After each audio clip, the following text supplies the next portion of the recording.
네, 주안의 만나 8월 3일 월요일 묵상을 함께 나누도록 하겠습니다. 오늘 말씀은 이사야 18장 1절에서 7절 말씀으로요.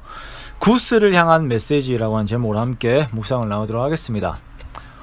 오늘 하나님께서 말씀하시는 국가는 구스입니다.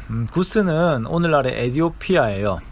제가 커피를 좋아하는데 에티오피아 커피를 좋아해서 얼마 전에도 친구를 통해서 또 원두를 주문했습니다.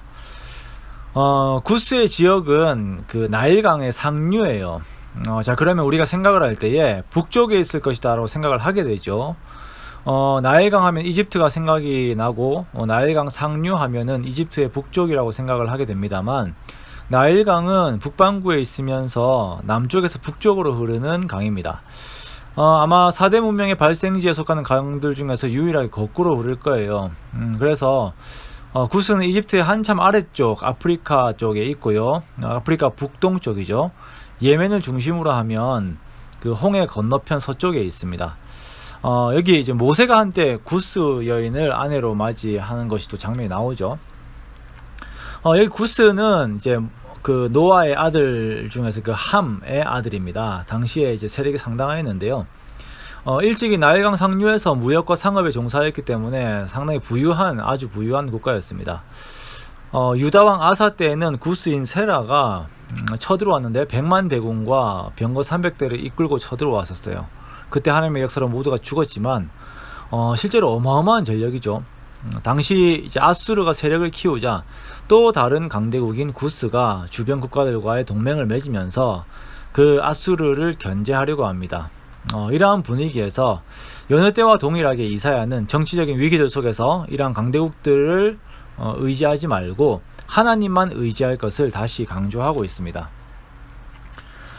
구스의 사자들이 나일강을 타고 유다로 옵니다. 블레셋이 손을 내밀었던 것처럼 구스 역시 사신들이 손을 내밀고 동맹을 하여서 공동 전선을 만들자라고 제안을 합니다만, 그 사자들을 향한 하나님의 말씀은 그냥 돌아가라입니다. 구스 사람들의 군사력이 없다 하더라도 하나님 한 분만으로 충분히 역사는 돌아가고, 그리고 유다가 의지할 만한 충분한 반석이 되심을 강조합니다. 하나님께서 모든 역사를 주관하시고 돌아보시는 것이 가만히 쬐이는 일광처럼, 그리고 가을 더위의 운무처럼 모든 것에 충만하고, 이렇게 그 하나님의 그 태양빛과 운무처럼, 그 수분처럼 그것들 통해서 과실들이 이렇게 충분히 여부는 것처럼 하나님의 능력과 하나님의 역사로 하나님의 심판의 날들이 하나하나 이렇게 채워져 가는 것입니다. 그것이 이루어져 가는 것입니다. 그렇게 해서 하나님의 심판의 날이 오면 농부가 익은 곡식을 낫으로 찍어버리듯이 열방들을 심판을 하시는데요.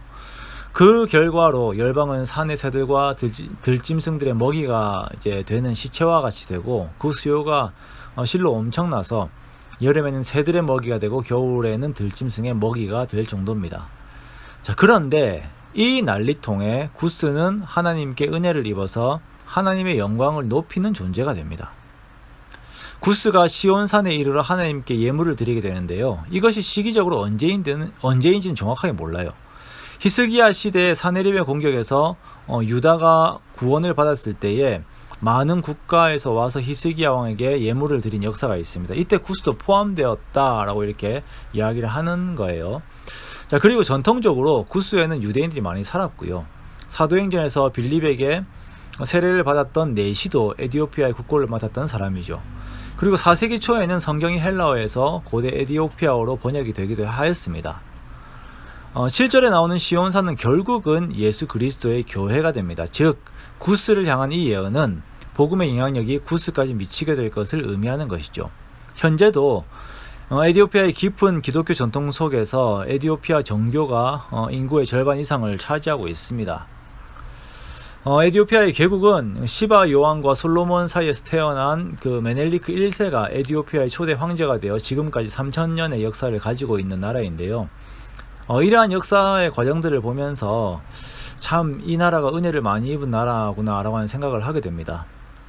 비록 구스도 과거에 유다를 향해서 동맹을 구하면서 세상의 힘으로 살아가려 하였지만 결국은 시온을 향하게 되는, 하나님의 구원을 받은 자의 위치에 서게 되는, 큰 은혜를 입게 되는 이 역사의 흐름을 우리가 보게 되는데요. 이 흐름은 또한 우리로 하여금 적지 않은 위로와 하나님의 기대를 하나님에 대한 기대를 가지게 합니다. 구스에게 베푸신 이 은혜는 이미 우리들에게도 임하였죠. 정말 세상의 힘을 의지하였었지만 이제는 하나님만 의지하게 된 우리들의 모습을 봅니다. 그러면서 그 큰 은혜 가운데 있는 오늘의 나의 모습을 보면서 또 한번 하나님께 감사하는 하루를 보내는 저와 여러분 되시기를 주님의 이름으로 축원합니다.